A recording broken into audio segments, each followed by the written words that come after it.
നമസ്കാരം മലയാളി വാർത്തയിലേക്ക് സ്വാഗതം. ജസ്റ്റിസ് ദേവൻ രാമചന്ദ്രൻ അദ്ദേഹത്തെക്കുറിച്ച് പ്രത്യേകിച്ചൊന്നും പറയേണ്ടതില്ല. കേരളത്തിലെ സാധാരണക്കാർക്ക് പോലും ഏറെ പരിചയവും വ്യക്തിപരമായും ഒക്കെ തന്നെ വളരെ സ്നേഹമുള്ള ഒരു വ്യക്തിയാണ് ജസ്റ്റിസ് ദേവൻ രാമചന്ദ്രൻ. ഉള്ളതുപോലെ പറയുകയും കണക്കറ്റ് വിമർശിക്കുകയും അതിന് സർക്കാരിനെ ആയിക്കോട്ടെ സാധാരണക്കാരനെ ആയിക്കോട്ടെ നീതിക്ക് മുന്നിൽ എല്ലാവരും തുല്യരാണ് എന്ന ഉറപ്പിച്ചു പറയുന്ന ഒരു വ്യക്തി തന്നെയാണ് ജസ്റ്റിസ് ദേവൻ രാമചന്ദ്രൻ. അതുകൊണ്ട് തന്നെ അദ്ദേഹത്തിനെതിരെ രൂക്ഷമായ വിമർശനങ്ങൾ പല കോണിൽ നിന്നും വരാറുണ്ട്. ഇപ്പോഴത്തെ ജസ്റ്റിസ് ദേവൻ രാമചന്ദ്രനെ അധിക്ഷേപിച്ചു ഫേസ്ബുക്കിൽ പോസ്റ്റ് ഇട്ട ആൾക്കെതിരെ ഹൈക്കോടതി തന്നെ സ്വമേധയാ കേസെടുത്തിരിക്കുകയാണ്. പറവൂർ സ്വദേശിയായിട്ടുള്ള പി.കെ. സുരേഷ് കുമാറിനെതിരെയാണ് ഇപ്പോൾ കേസ് എടുത്തിട്ടുള്ളത്.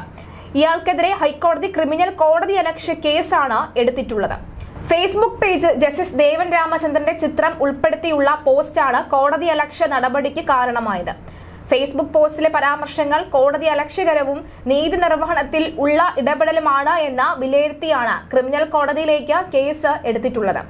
ഏതായാലും ഇതിന് പിന്നിൽ മറ്റാരെങ്കിലും പ്രവർത്തിച്ചിട്ടുണ്ടോ എന്നടക്കമുള്ള കാര്യങ്ങളും സസൂക്ഷ്മം നിരീക്ഷിച്ചു വരികയാണ്. ഇപ്പോൾ ഏറ്റവും കൂടുതലും ചർച്ചാ വിഷയമായിട്ടുള്ള പല കാര്യങ്ങളിലും അദ്ദേഹത്തിന്റെ നിലപാട് അദ്ദേഹത്തിന്റെ വിധി നടപ്പിലാക്കുമ്പോൾ കൃത്യമായി തന്നെ അറിയിച്ചിരുന്നു.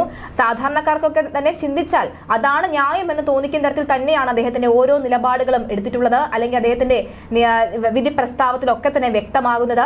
ഏറ്റവും ഒടുവിലായി അദ്ദേഹം ഈ സ്കൂൾ കുട്ടികളെ ഈ നവകേരള സദസ്സുമായി ബന്ധപ്പെട്ട് പുറത്ത് എത്തിക്കുന്നതിനെ കുറിച്ച് വിമർശനം ഉയർത്തിയിരുന്നു. ആദ്യഘട്ടത്തിലൊക്കെ തന്നെ ഈ റോഡിനുമായി ബന്ധപ്പെട്ടിട്ടുള്ള ഈ കേരളത്തിലെ റോഡ് അല്ലെങ്കിൽ കൊച്ചിയിലെ റോഡ് ഇനി അടുത്ത 200 വർഷത്തിനകത്തെങ്കിലും ശരിയാകും, അതുവരെ കാത്തിരിക്കാമെന്നടക്കമുള്ള കാര്യങ്ങൾ അദ്ദേഹം പറഞ്ഞിരുന്നു.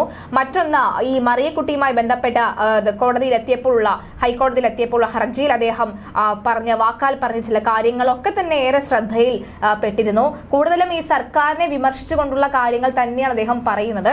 ആ കാര്യങ്ങളൊക്കെ തന്നെ നമുക്ക് പരിശോധിച്ചാൽ മനസ്സിലാകുന്നത് ഇത്തരത്തിൽ സർക്കാരിനെ വിമർശിക്കുമ്പോൾ സ്വമേധയാ അദ്ദേഹത്തിന് വിമർശനം ഒക്കെ തന്നെ സർക്കാരിനെ പിന്തുണച്ചുള്ള പല കോണിൽ നിന്നും ഉണ്ടാകാം.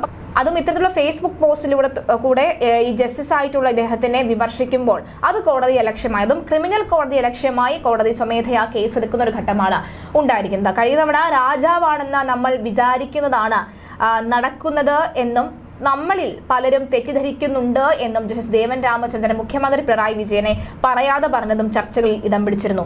തന്റെ വിധികൾ മൂല്യങ്ങൾ നിലനിർത്തിക്കൊണ്ടുള്ളതായിരിക്കുമെന്നാണ് അദ്ദേഹം പറഞ്ഞത്. കൊച്ചി കല്ലൂരിൽ ശ്രീരാമകൃഷ്ണ സേവാശ്രമത്തിന്റെ വാർഷിക സമ്മേളനത്തിൽ സംസാരിക്കുമ്പോഴാണ് അദ്ദേഹം ഇക്കാര്യം പറഞ്ഞത്. ഹൈക്കോടതി അവർക്ക് തോന്നിയത് പറയുമെന്ന മുഖ്യമന്ത്രിയുടെ പരാമർശത്തിന്റെ പശ്ചാത്തലത്തിലാണ് ജസ്റ്റിസ് ദേവൻ രാമചന്ദ്രന്റെ പരാമർശം ശ്രദ്ധയാകർഷിച്ചത്. രാജാവാണ് ഞാൻ എന്ന് വിചാരിക്കുന്നതാണ് നടക്കുന്നത് എന്ന് നമ്മളിൽ പലരും തെറ്റിദ്ധരിക്കുന്നു. പ്രായമായവരുടെ കാര്യം വരുമ്പോൾ സ്വന്തം അച്ഛനോ അമ്മയ്ക്കോ ഉണ്ടാകുന്ന ബുദ്ധിമുട്ടായി കണ്ടുവേണം അതിനെ സമീപിക്കാൻ. എന്റെ അമ്മയ്ക്ക് കൊടുക്കുന്ന ബഹുമാനം മറ്റൊരമ്മയ്ക്ക് കൊടുക്കുമ്പോഴാണ് ഞാൻ മനുഷ്യനുള്ള ഒരു വ്യക്തി, മനുഷ്യത്വമുള്ള ഒരു വ്യക്തിയായി മാറുന്നതെന്നും അദ്ദേഹം പറഞ്ഞതും വലിയ വാർത്തകളിൽ ഇടം പിടിച്ചിരുന്നു.